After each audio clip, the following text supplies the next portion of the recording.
Hello, lovely people of LinkedIn. I hope you're as pumped as I am after this intro and as excited to be with us here today on a Wednesday afternoon to discuss a really cool topic, the state of startup PR.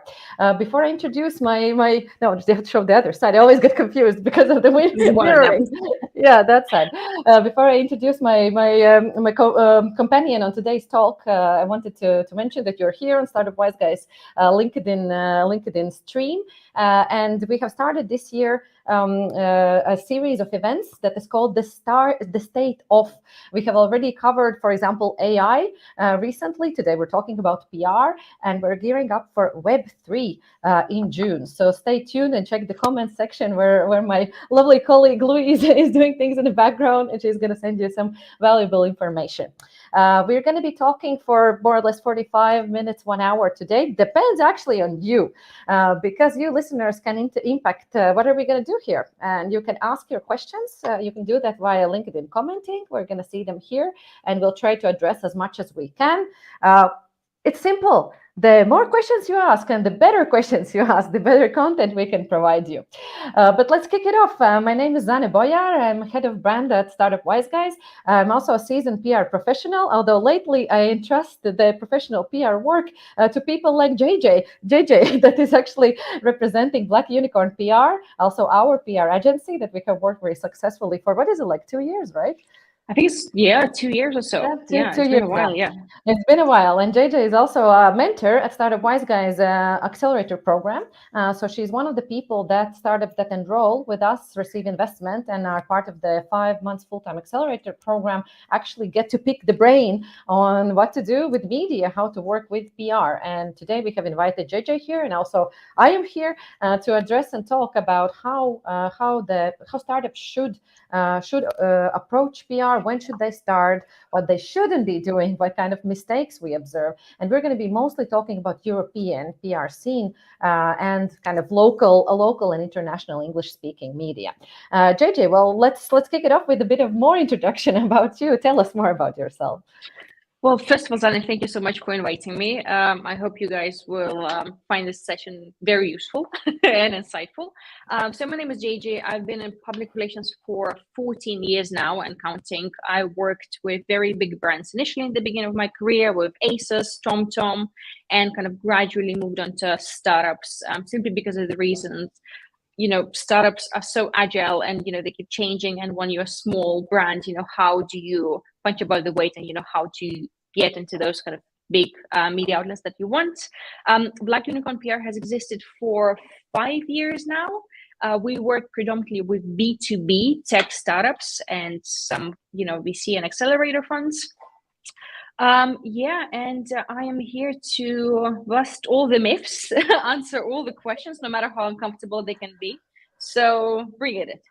Bring it in. Awesome. I already see that the people are gearing up, and I see some familiar faces. Hey, Norman. And I'm particularly happy to see Asta here. Asta is one of our also very active mentors from Startup Wise Guys family. I hope that also we have some founders here. And if you guys are active and feel like being chatty today, you can also share with us who you are, where you're calling in from. I already see that we have Ashish coming from India, and I assume some other people from the Baltics, where we're also very active, both Startup Wise Guys and Black Unicorn PR. Alrighty, more people from India. That's great. I wonder what time do you have there for us? It's a nice kind of lunchtime. So great for you to join us. I'll kick it off with a bit more kind of generic question for you, JJ. How would you comment? How is the overall startup PR landscape looking like in Europe? And is there maybe some specific tendencies, trends, patterns that you see, or maybe something that has really changed? And I would love you to tackle this question, thinking that the audience that is on the other end are mostly startup founders, probably of very small teams, or startup marketeers who are here to learn from us. No, absolutely. So there are a couple of trends that we see, especially in the past couple of years.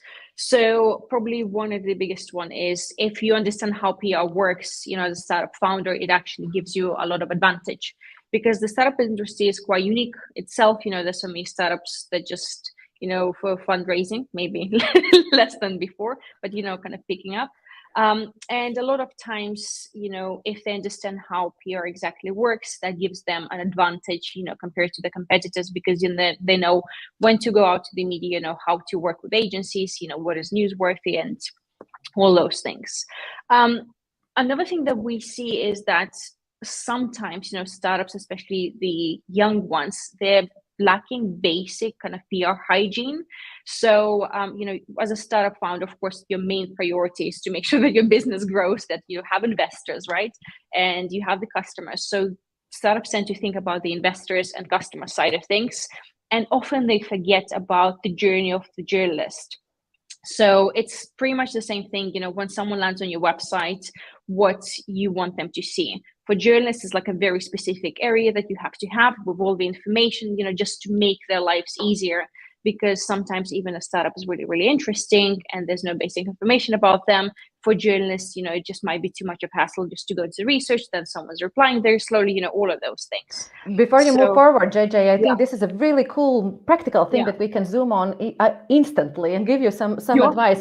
As we were just rebuilding Startup Wise Guys website, actually, and working with JJ's team on what to put on the press kit, what would be minimum viable press page that you would advise a startup founder startup team should have? So to start with, it's worth to have a press page, right? So you can call it a press page, media center, press, whatever kind of tickles your fancy, but you have to have it. And that means, just a separate page for when the journalists are going into your website, they can find absolutely everything that they need. Usually the press page contains quite basic information. So that is a press kit, and a press kit is your company's backgrounder and the founders' biographies. And the reason for that is a journalist will get absolutely all the crucial information right away, right? Who you are, why you've started, where the business is going. It's not really written in a very kind of marketing flamboyant, language and tone, because it has to be pretty factual. So you want to make sure that, you stay factual. It has to have high-res photography, right? So probably this is something that we'll talk about in a little bit more detail. Always invest in photography. Don't be greedy, right? That is really, really worth it. And often you can have your press kit and photography of the founders and the team, and perhaps, some of the products somewhere on like G Drive, right? So for the journalists not to download absolutely everything and then figure out what they don't want is, just have it on Google Drive, and then they can pick and choose the things that they want. I have myself been quite annoyed when I have to download the Dropbox full folder, but I maybe need this one logo or one image. And I agree that it's actually better to figure out a solution where the people can pick and choose kind of how much are they getting. Yeah, absolutely. And you know what? I mean, we and, PR professionals and the startup founders that have the press pages are there to provide as much value and as, to create things as easily as it humanly possible. So the press page should have a press kit, then it should have the photography. If you've been already somewhere in the news, what you can have is a carousel with logos of, a variety of applications that you've been in, and those should be clickable logos. So if you were in Sifted, TechCrunch, I don't know, their Cursive, etc., just if someone clicks on it, it directs directly to the website, over to the article. Press kind of PR, contacts, even if you don't have a PR team, if you don't have an agency, right? Just have like press at email address and check it every now and then, because journalists can, at least know who exactly to get in touch with. Mm-hmm. Awesome. I distracted you from the original question. We were talking about how the overall startup PR landscape is looking like, and you already covered this missing of the basic hygiene. Is there anything else that you and your team have noticed? Yeah. So I think another thing that everyone should kind of think about is that there's so many more startup-focused media outlets that are out there right now, right? Not only, let's say, the big international ones like Sifted, right? That came about a couple of years ago and it became quite big, but also there are a lot of regional and local startup-focused publications that, it's not worth dismissing. You have to start somewhere. So just kind of check those out. And I guess the very final thing, what we see, and Zane, I guess you also see the same thing, from your perspective, is of course, the funding is quite different, in the past probably year. So if a couple of years ago, I don't know, getting a funding of 10 million was quite easy. Nowadays, it's not as easy. So the smaller funds and funding announcement also kind of get into the news slightly easier than it was, let's say, a year ago with like 1 million. You couldn't get into TechCrunch, now probably you could.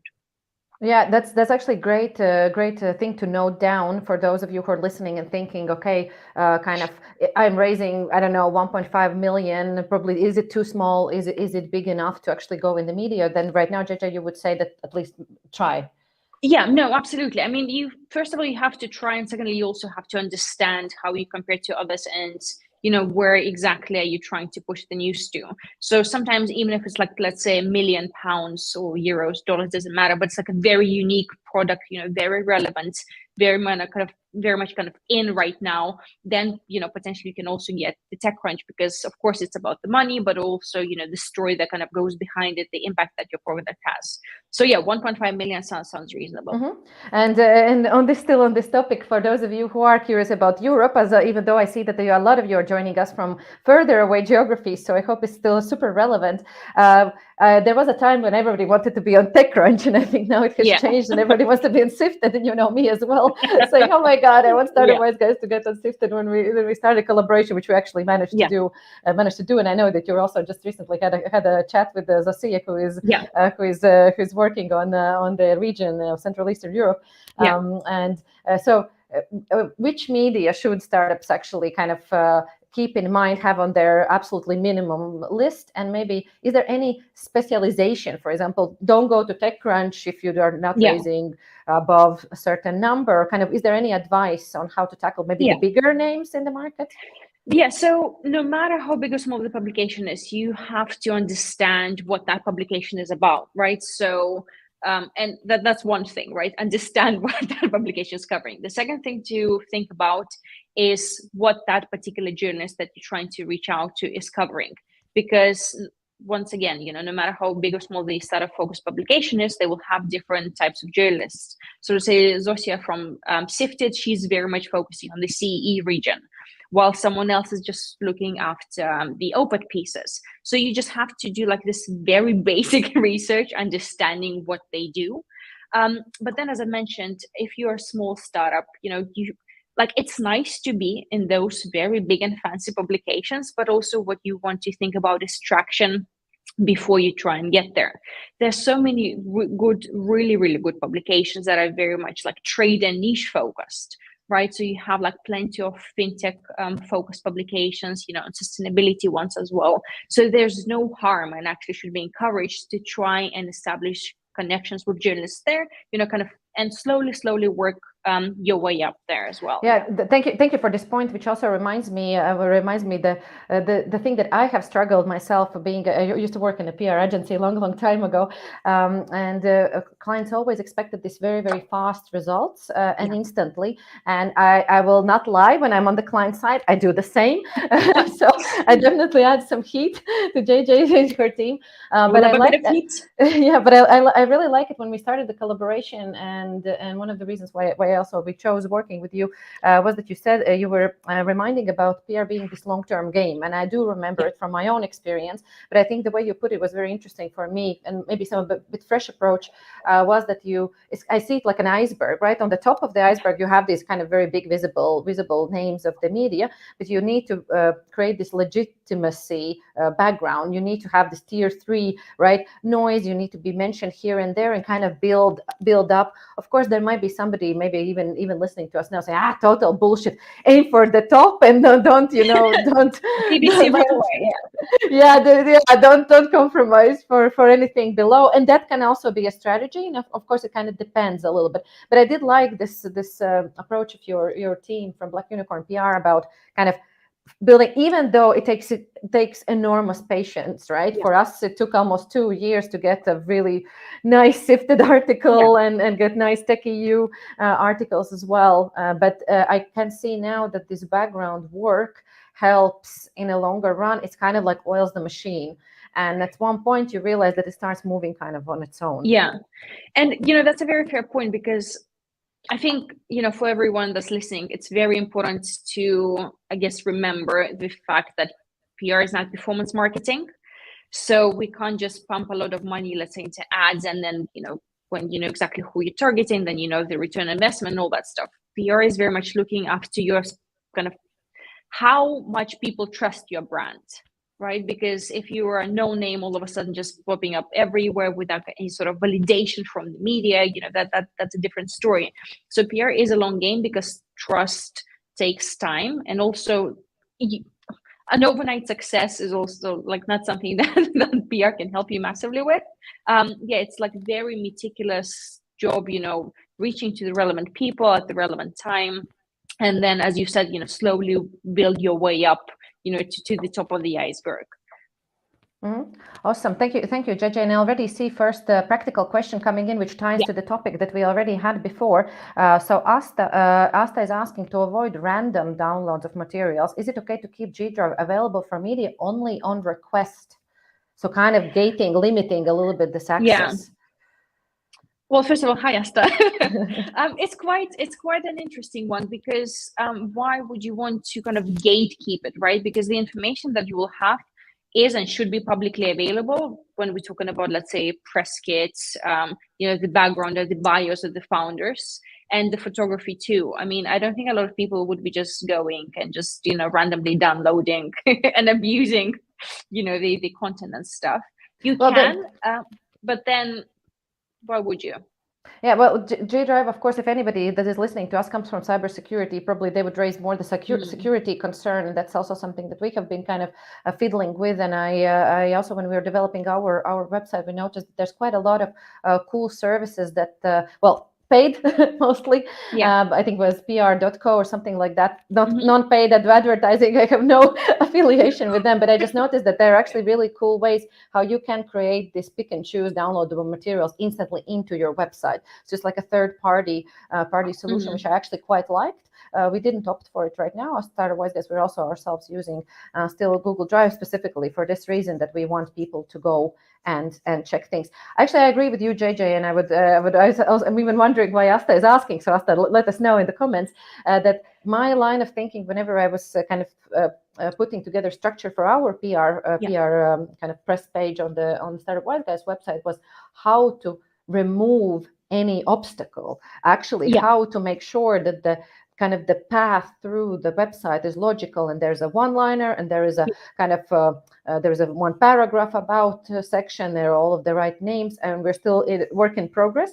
By the way, what helped me, and again, a practical advice from a professional here, I was actually spending hours and hours researching other websites, and I was really, of course, obviously looking at competitors. But for example, for me, Pipedrive is one of the companies I always look and check what they're doing, and I really like how they had been at least previously structuring their press page, which also contain instantly already main facts and things like that. The only thing, the moment you put stuff in the website and not in a G Drive, remember you need to update it, which also is sometimes a struggle. Yeah. But like, another thing that you can do, let's say if you don't want to give all the information right away, you can have like just some snippets, right? So just on your press page, add about the company and, I don't know, a couple of paragraphs. Then just have the photos of the founders and some bio about them, and then, the link to LinkedIn.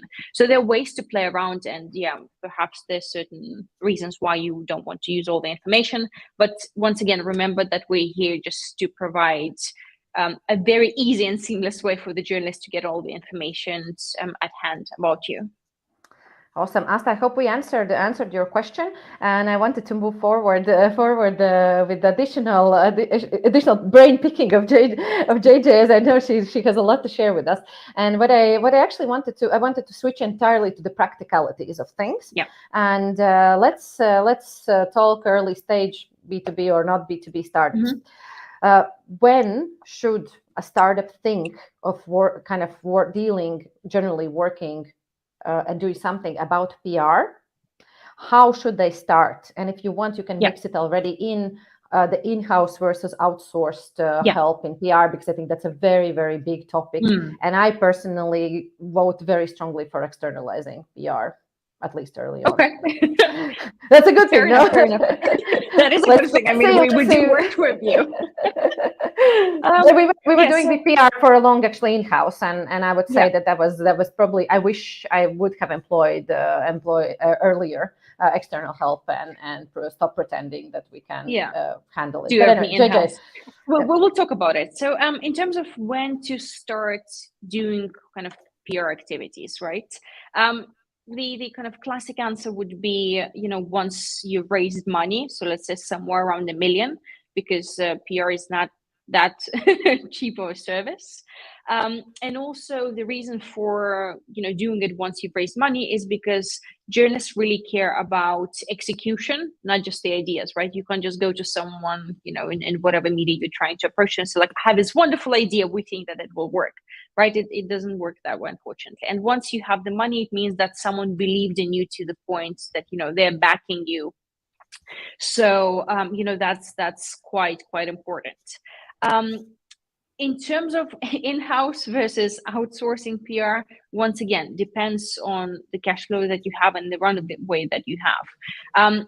I've been on the both sides, right? So my entire career, I've been always in-house, and then started working in some of the agencies. The beauty of having someone in-house is that person knows inside out the industry, they know inside out the founders, what's happening. So you have a slightly different connection sometimes.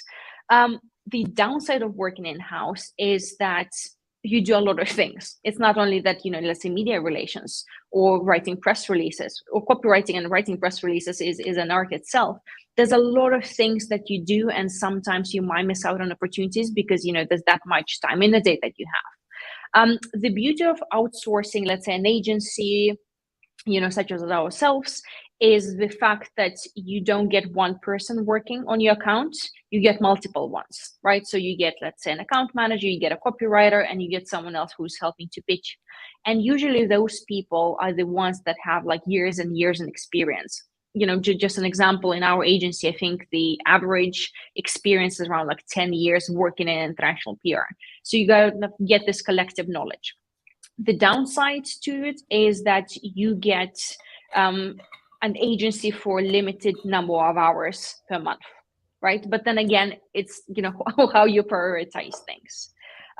Ideally, you would have someone who understands marketing and PR as a mix in general, because for an agency, if you're like a freelance outsourcing someone, it's very important to have that point of contact of someone who can understand why things are working, why things are not working. Or, Zane, we keep pestering us here for information, or, quotes and approvals and all of those things. And often, even we do have like a direct access to founders. It's nice to have someone who is the medium in between. Yeah, and in a way, if we also kind of continue with this question, we could say that you already need a certain size of a team. If you're just two busy founders fundraising and trying to run a tech business, then maybe, unless it is really clearly kind of the right tool, probably it's a bit too early, even if you had the money, because then you wouldn't have this receiving. And I totally, I do agree with you, JJ, a lot on this, that even if you have extremely good external services providers, and those can be also freelancers, which maybe in the very early days might be just cheaper or might make more sense. But as you shared, with the agency, you get kind of multiple brains. With a freelancer, you get one. But still, I mean, we do work it also with regions. Yeah, absolutely. Yeah. We also work regionally. We have actually a bigger network of PR service providers, and we work with a lot of freelancers in particular countries. And it also works greatly. But yes, I do totally agree that in the team, you need this receiving end. You need somebody who can actually align on strategy. You need somebody who can see opportunities, because exactly, external provider will not know, are you fundraising is actually kind of easy because it's straightforward, the numbers and so on. But especially to find other maybe strategic angles or define messaging or something. The only exception that I personally would see sometimes, one of the founders is either with a marketing experience before, or just very naturally apt for, like, just sometimes people naturally see the stories or opportunities. Sometimes they're extremely good spokespeople that can very quickly, even without ChatGPT, give a quote. But basically, so you would need to have a marketeer in the team. And actually, what you said, JJ, about about the dark side of Yeah. doing the internal. That was exactly my challenge. I was so overwhelmed with other things, and even though I'm also a very seasoned professional in PR, and I have worked also in-house and in agency with amazing clients, and I do consider myself to be a professional in the field, at one point I just realized that I just don't have the time to really, and actually the other thing that I noticed where external service provider can help is not being overwhelmed and seeing opportunities, because sometimes, especially like me, when you work for a company for a long time, you are very maybe biased with everything that's happening, and maybe everything seems to you a big news. And then it's actually the agency or the whoever or the freelancer who tells you, whoa. Actually, the fact that you have 11th birthday or the fact that you're rebranding, judging from a recent experience, it's not a big thing for media, or maybe it's a big thing for Estonian media because we're an Estonian company. But Sifted will never write about you just because, oh, you updated your logo. Well, good for you. And it's a very fair point, because I think the beauty of having someone, let's say an agency or like a freelancer, is that you can bounce off a lot of ideas, right? You can say like, okay, we have these amazing things happening, and we think, it's definitely worthy of like a Forbes cover or something. And then, we go back and say like, well, we have to hold our horses, or, we need to tie it in with something else. The same thing goes like, because you are so involved in a day-to-day basis of what's happening in the company, often you might just lose the focus, and something big is happening, you'll be like, okay, well, just another day in the office. We know that. And then that's when an agency comes in and say like, oh no guys, we can really do something about that. So just having that soundboard and then helping you out. Thanks. I will move forward with a question that actually really nicely fits the situation, and it's coming from our colleague Maria, who's a sales professional, and she's actually leading our business development department. Maria, hey, and she's actually the host of the next the state of Web3. And Maria is asking, how should a startup work with an outside agency, and how to really maximize the relationship, manage expectations, and navigate with little resources. You already partially answered, so I want to drop in additional thing, money. Let's talk a little bit also about budgets, and let's talk about what is always a very, very big problem. And let's try to be honest about it: retainers versus projects. So for those who already understand something in PR and have worked, then that's a usual struggle. Do I hire a PR professional for one-off or two-off projects in a year, or actually pay monthly and get this ongoing support with the limited hours in a month? So take it away, JJ. So the beauty of working on a retainer basis is the fact that someone will get to know you very well over time. And as we said, PR is a long-term game, and you have to be able, to get from A to Sifted, and it takes time. So that's that. When it comes to one-off projects, once again, very much depends on a one-off project. We tend to work a lot on one-off projects with startups that are raising money, right? So they then get to kind of feel how we work, just get that flavor, who the team is going to be, etc. So that is a nice gateway sometimes into a longer relationship. Whatever you like, it depends on your stage, it depends on the project, because one-off, sometimes someone tells us, oh, we just launching a new website or something like that, and you're like, well, that's cute, you can share it on LinkedIn, you really don't need us.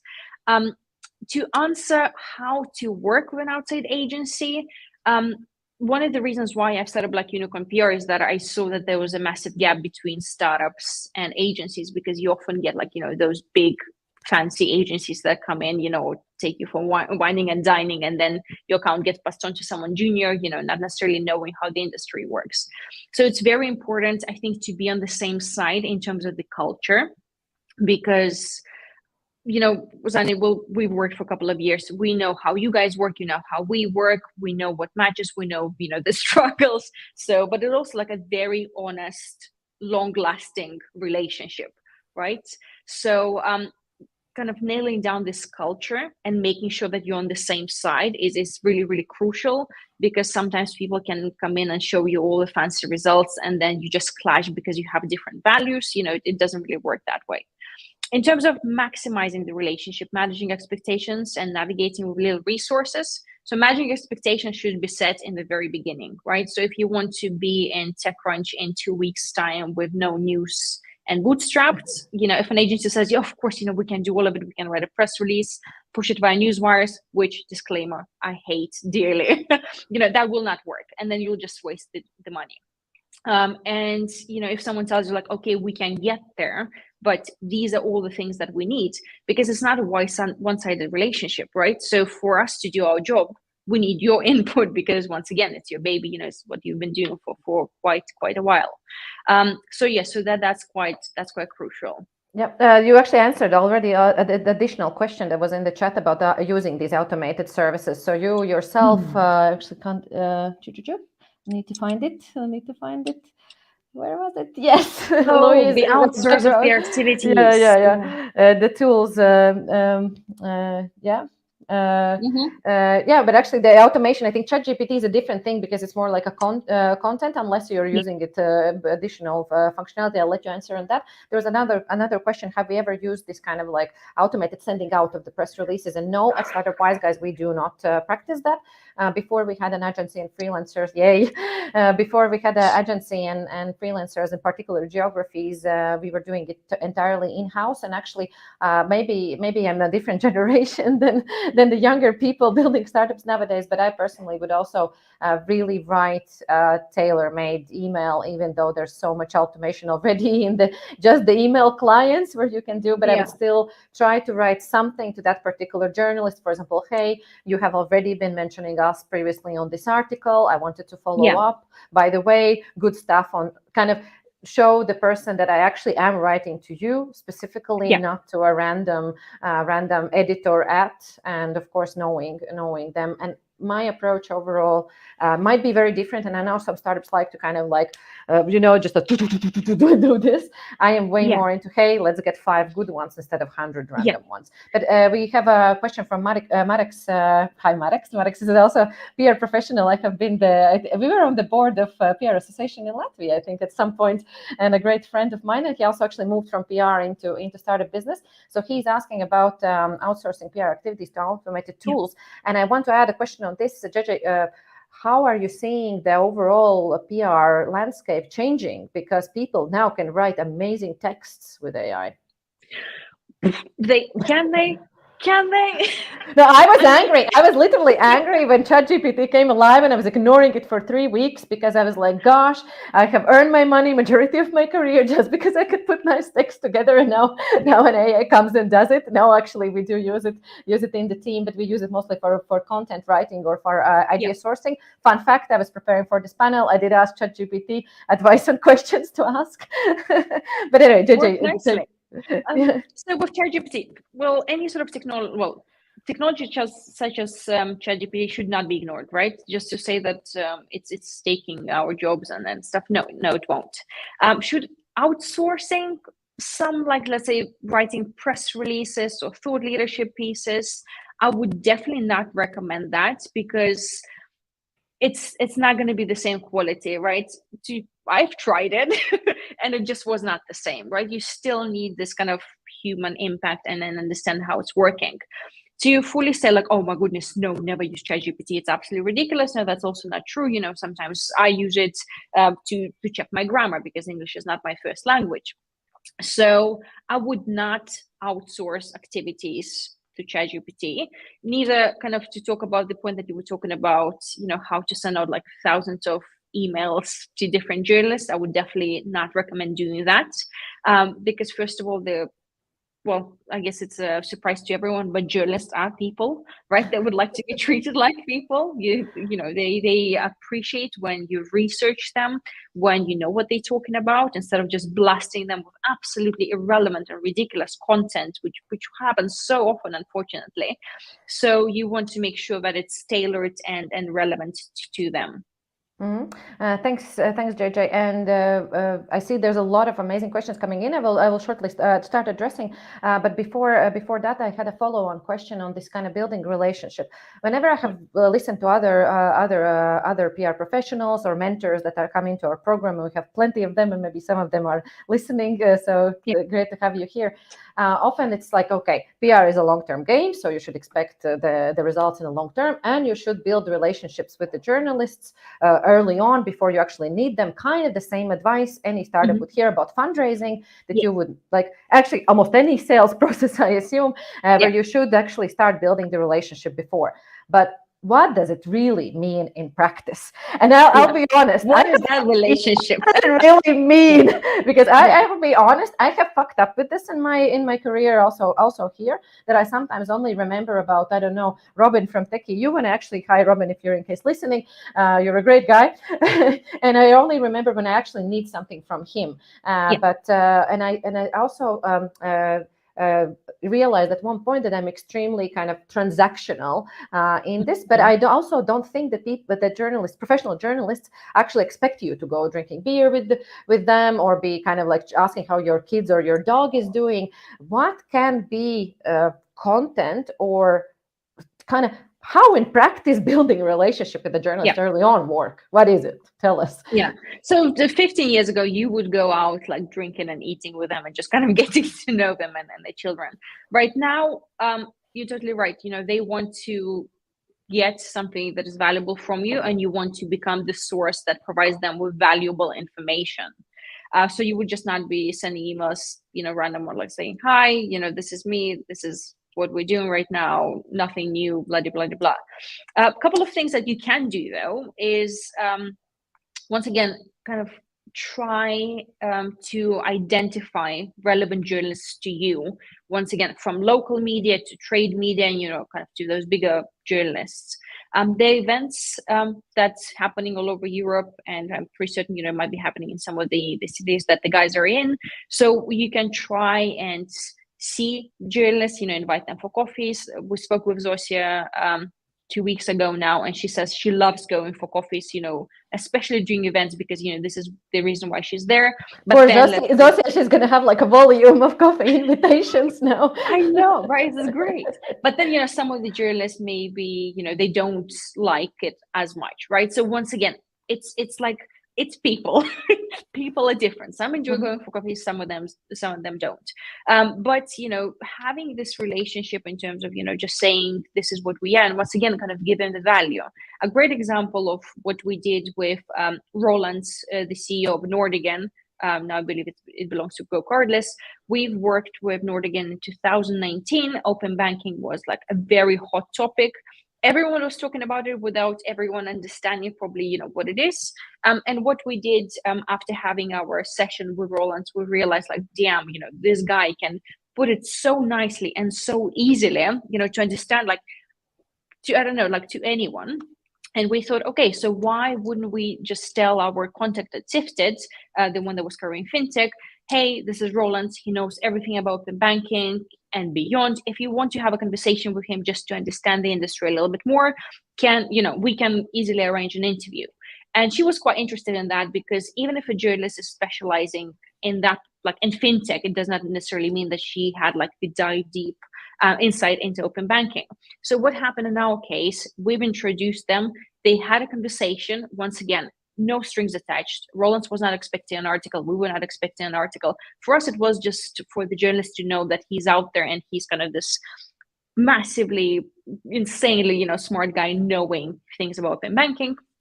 And then over time, she started coming to him for comments. You know, when their competitors were releasing the news, she would come to him and say like, oh, you know, what do you think about that? So that really, really helps. So remember that you're there to become the source, to provide information, not just to be there, you know, to bang them with like thousands of irrelevant press releases expecting something in return.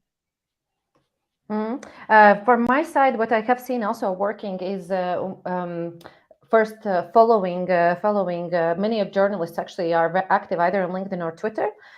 So definitely, if you think that Twitter is dead, then in terms of PR and media, actually not really.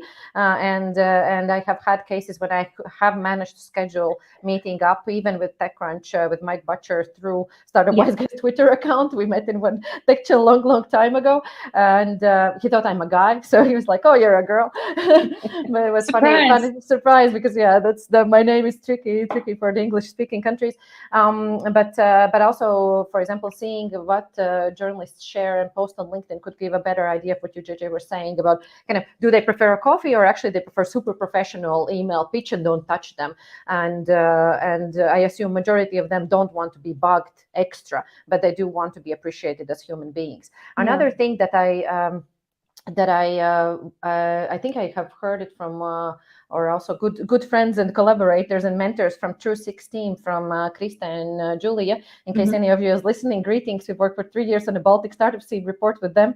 They're also another amazing agency working in the Baltic market. And I know that they were, I think it was Julia who was sharing that she sends, of course, from an agency, it's easier. Yeah. But when you send an email to a journalist, you don't have a particular very big news, that you actually share multiple observations, data points, or expertise. So something that journalists might, if the journalist is covering, let's say, cybersecurity in Europe, and you have noticed something that is not directly linked to your startup, but maybe is something that is newsworthy or noteworthy for the journalist, you can become kind of like a source of information. Yeah. And this is the part where I usually fail, because I only remember about our own things.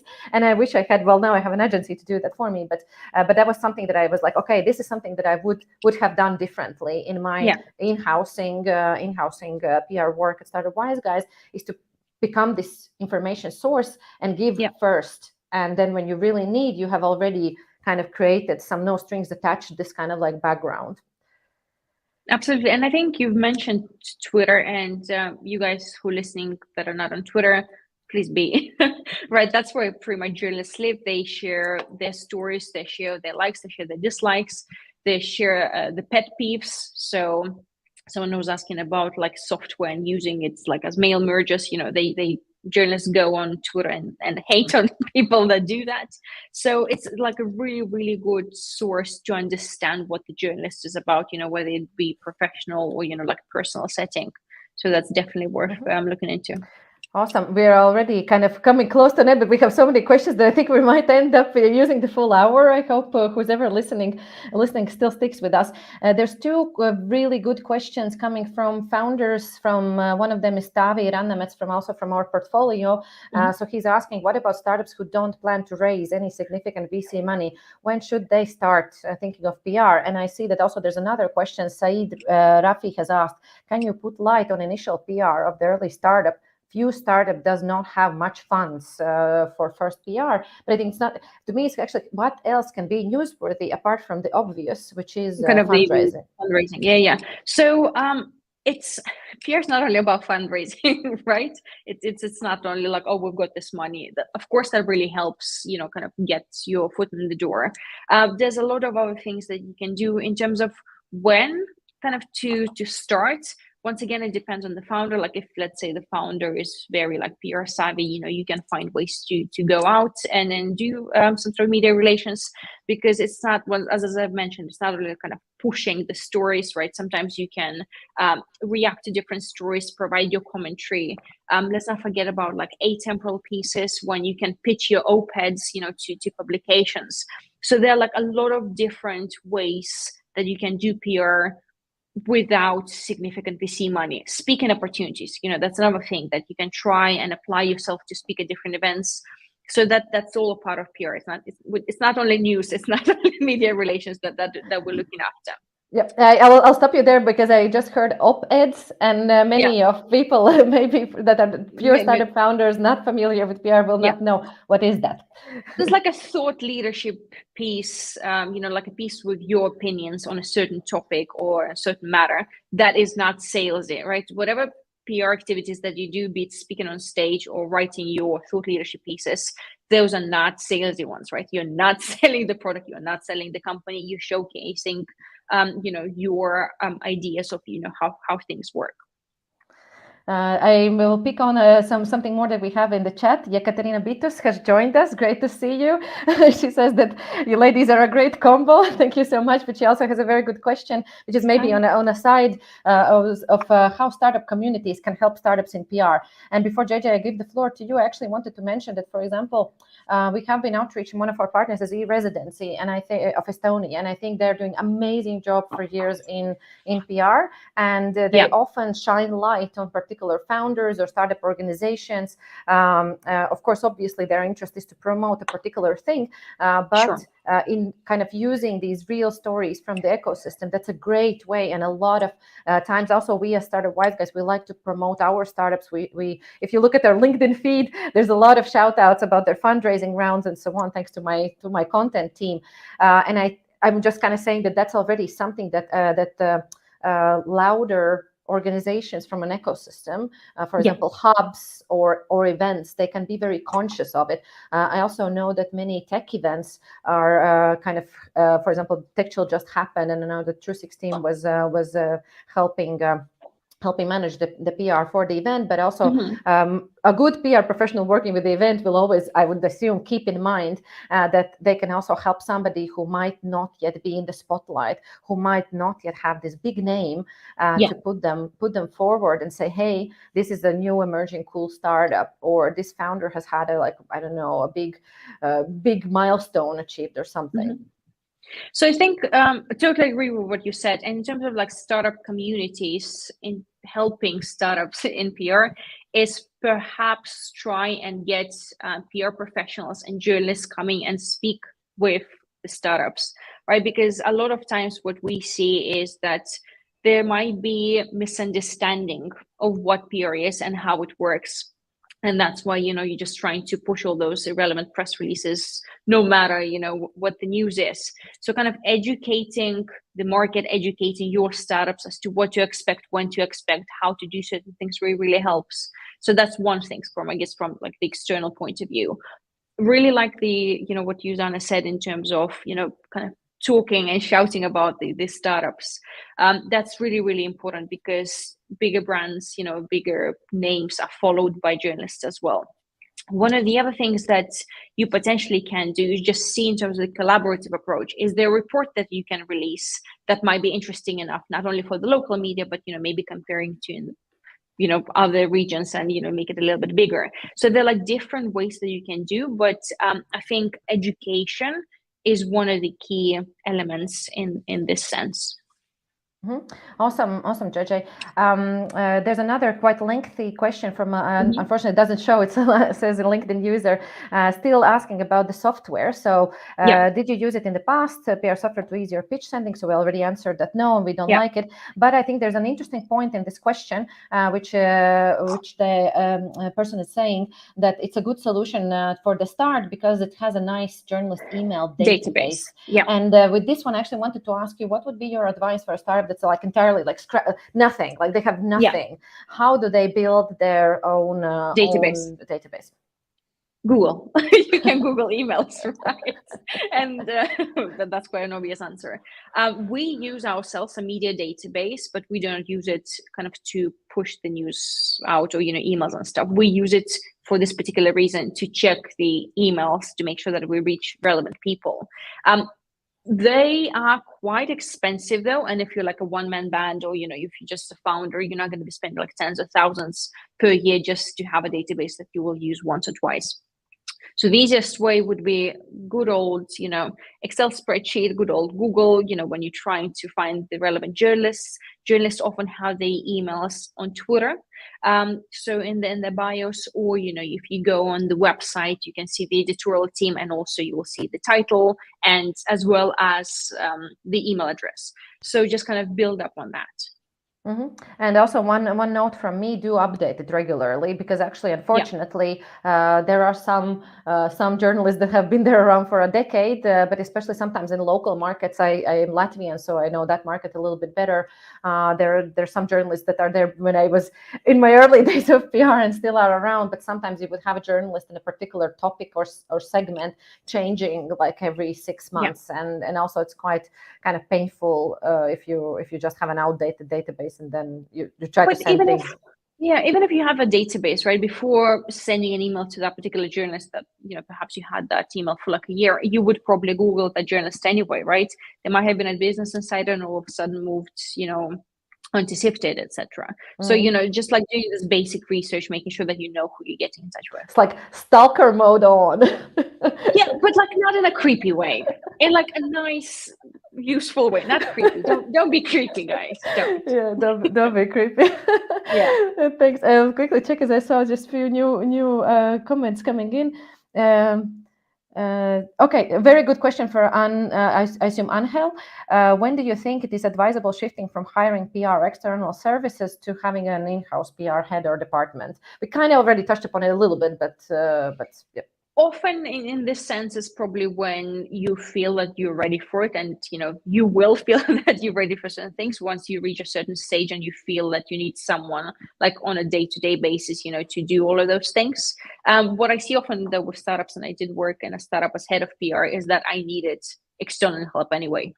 No matter my wealth of knowledge, communication and everything, you need some support no matter what. But I think once you I'm just thinking of all the startups that we work with. We work from like early stage to Series B, and often like probably towards Series A, they have like head of PR, or CMO or someone. But then once again, we still work with them. So you can have it like as early as you want, because then you will still need external help, but it's going to be easier, for that external help to work. Mm-hmm.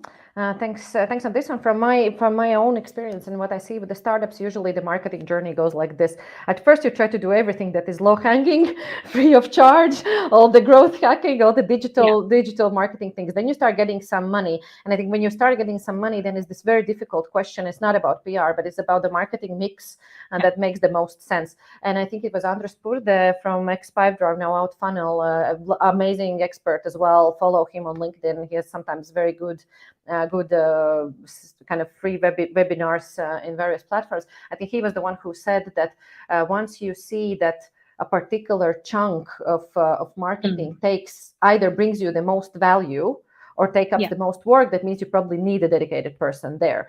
Also, our one of our founder of our first exit from Portfolio, Martin Rand, and now at Pactum, but exited with Vital Fields. He mentioned that in their journey, betting big on PR was actually one of the success factors. That they chose it very consciously. They really invested a lot of kind of time and effort in it. But as you noticed, for those of you who joined a bit later, JJ already covered that even if you work with external freelancer or PR agency, you still need somebody with marketing expertise as a touch point in the company. Yeah, and if for example, like we do have obviously the guys like yourselves, and we work Zane with you for so many years now. Often we also work with startups, just direct founders, right? They simply don't have the capacity of having someone with marketing experience, and often what we see is you have two founders. One is like a very technical guy or gal, and then someone who is quite salesy, not necessarily flamboyant, but very salesy. And what might be missing is this understanding the marketing and where PR comes in that mix. So that is where we come in, and what we try to do is educate the founders on how PR works exactly, that PR is not performance marketing, what to expect, what not to expect, how it will work. And over time it's much easier to work with them. That's one thing. And another thing, what really helps them in the future, if let's say they grow so significantly that we can't help them anymore, at least when they're going to be hiring, they know exactly what to expect. So that helps nicely. Yeah, and I really like what you said also before in the talk about the finding the right fit with the agency, and I am definitely pro that as well. I'm generally a big believer in the right chemistry and value setup, because, for example, as we already discussed, JJ's team approach is this kind of build up, slow and long term, and so on. For somebody, that might be just not possible. You might be there. Fuck no, I'm sorry for the F word on LinkedIn. They're like, no, like I can't do this. I need these results fast. I need these software sending stuff. I want to automate everything. And that's fine. Well, maybe not fine from the journal. You heard journalists don't like it. But what I'm trying to say is that if you see that this approach, what the agency is offering you or freelancer is offering you, it doesn't fit with you, it's not going to work in the long term. You might still be wrong. No. You might be wrong with some of your desires. That's you will be wrong. But it's totally, it's kind of getting this right fit. And if you want fast results, perhaps you should invest in performance marketing, like advertising campaigns instead of PR, because you do have to understand that it's a long-term game. So that will not work any other way. Yeah. I already wanted to wrap up with my last question, but a very good question dropped in by Maria. And she's asking, she's first of all saying, thank you, Maria, also for listening. The question is it necessary that founders are the spokespersons in PR if they don't speak English well and or don't like the publicity? And it's a struggle many of your clients, many of our portfolio startups do have. Been there, done that. Yeah. So you need to have, ideally, you will have a founder that is your main spokesperson, right? Like we call them speaking heads. If someone doesn't speak, English well, or if they don't feel comfortable being on stage, there are ways that you can improve that, right? You can do public speaking, and also your PR agency can help with, kind of media mastering tips, etc. If it's definitely like a no-go and this is just not going to be happening, perhaps it makes sense to bring someone on board who's a C-level executive that will do that. Because when it comes to the media and startups, journalists want to hear from the founders. You will have to attribute, let's say, quotes to the founders. You'll have to go to events and speak as a founder, not like, let's say, PR professionals will not go on stage and talk about like the business model or, that we're changing the world, because, that's a very different business. So yes, ideally it would be the founder. If not, do hire someone external who's going to be doing that on your behalf. I will add on this one as well. First of all, if the startup is bigger, this is not the case, I guess, Maria, in the team you're asking about, but if the startup is already big enough and it has a CEO that is not an original founder, I would say it's still fine that the CEO takes that role, because it doesn't matter. I mean, in early stage startups, you usually have the CEO, he's the founder, one of the founders. But for example, also in our case, it's our CEO, Cristobal Alonso, who's mostly the spokesperson. Secondly, you can still be sneaky. This is me sharing things. Being the spokesperson doesn't necessarily always be speaking in public.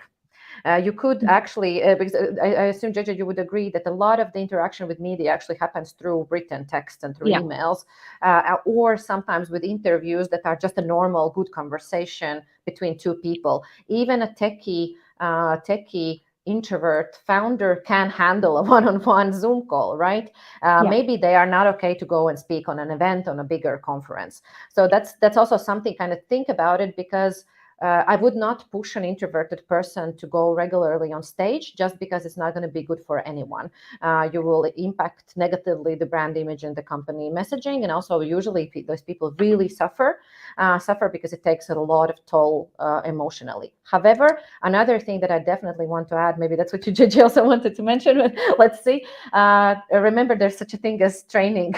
And actually, that's also something that you should. I used to do that actually with my clients in the PR agency, and we would do both generic trainings, but also trainings for a specific interview, especially if it's a TV interview, which is, I would say, especially live TV, which is the hardest, or if it's investigative journalism where you're not on the kind of good side. I think those are the toughest experiences for people. Training is definitely necessary, and startups are very used to train their pitching.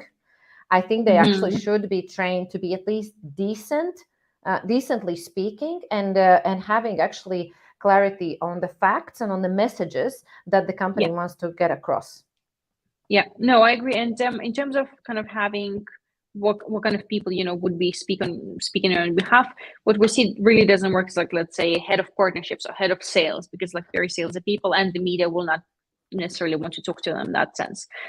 In terms of the training, that's a must, because a lot of interviews right now, even though they don't take place face to face because we're so global, you do get like a lot of podcasts, you do get a lot of phone interviews nowadays. So it has to be someone who will feel comfortable speaking. And we have an example of a founder who's very technical, didn't really want to do that, but with certain tips, he has perfected massively in the past couple of weeks. Yeah, and by the way, coming from my own experiences, I have the head of brand title. I do speak on behalf of Startup Wise Guys, but I can totally agree.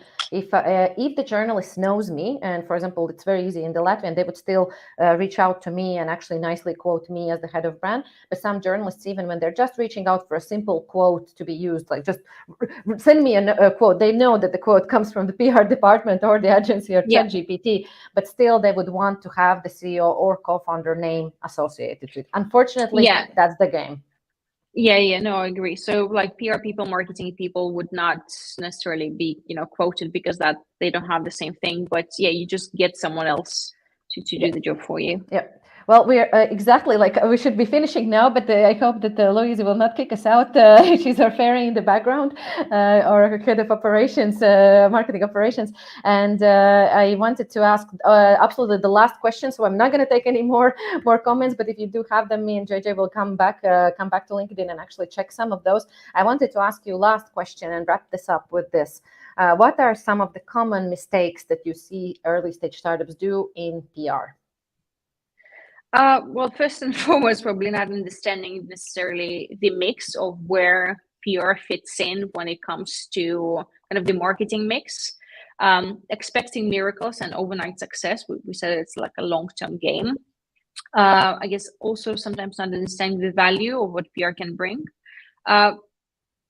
Expecting backlinks and your website crashing, from someone buying your product or investing in you, because a lot of times journalists don't necessarily even need to add a link to your website. So yeah, PR is not kind of B2C type of, not B2C, sorry, not a SEO type of produce. Overcomplicating the language, so we have to be sure that we are very kind of straightforward in what we're saying, and I think neglecting basic research, right? So be it working with journalists or you trying to convey your message across, just kind of having it very, very simple, and try not to be using too many buzzwords, right? So revolutionize and all of those things, unless you're actually doing that.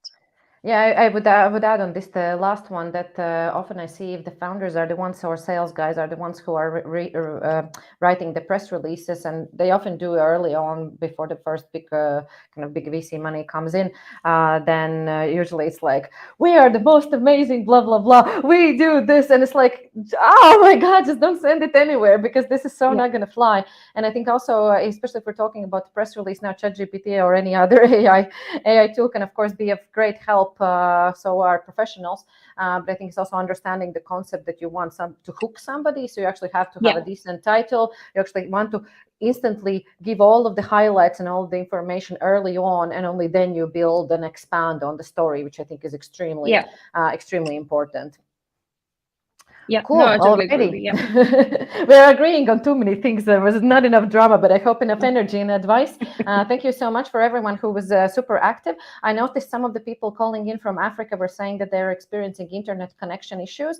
So no worries. The recording of this session of the State of Startup PR with me, Zane and JJ, is gonna stay recorded also on LinkedIn and Startup Wise Guys YouTube. And by the way, I am the head of brand. I am the marketing person here, so I'm saying that for Startup Wise Guys, we have really cool topics covered and recorded on our YouTube channel. So do check it out. And we actually often see that people watch more the YouTube recordings than they sometimes participate here on live. As I said, generative AI was the previous topic that my colleague Maria was tackling, and it was extremely. After that session, I instantly started using ChatGPT, and I was like, okay, otherwise I can't live. So definitely go there. Also, I wanted to remind that the next state of event is going to happen in June, more precisely on June 14th, also here on Startup Wise Guys LinkedIn. And we're going to have Pedro, I have no idea how to pronounce the surname, but I think it's Cerdeira, talking. He's a business angel, and he's also a startup mentor, and he's going to be talking with our head of business development, Maria, that was also asking questions and participating here today. And last but not least, for those of you who joined here because you're curious about PR, but you have no clue what Startup Wise Guys is, then I just wanted to remind you that we're one of the most active early stage investors and accelerator fund in Europe, and also active in Africa, although we're super global because we have founders from, I think, 65 countries. And we have a lot of programs open. We invest primarily in B2B startups. So no, we do not invest in B2C unless there's an exception. And currently we have a few programs looking for startups, and we overall invest in the following verticals: B2B SaaS, fintech, cybersecurity, extended reality, sustainability, and by the way, we're launching 2 new verticals shortly this year. So definitely check our Startup Wise Guys website. And I guess I will be wrapping up with this. Thank yous. I see thank yous coming in also on the LinkedIn chat. Thank you for being such an amazing audience today. And thank you, JJ, Thank for you, guys. sharing all of your knowledge. Bye. Thank you. Cheers.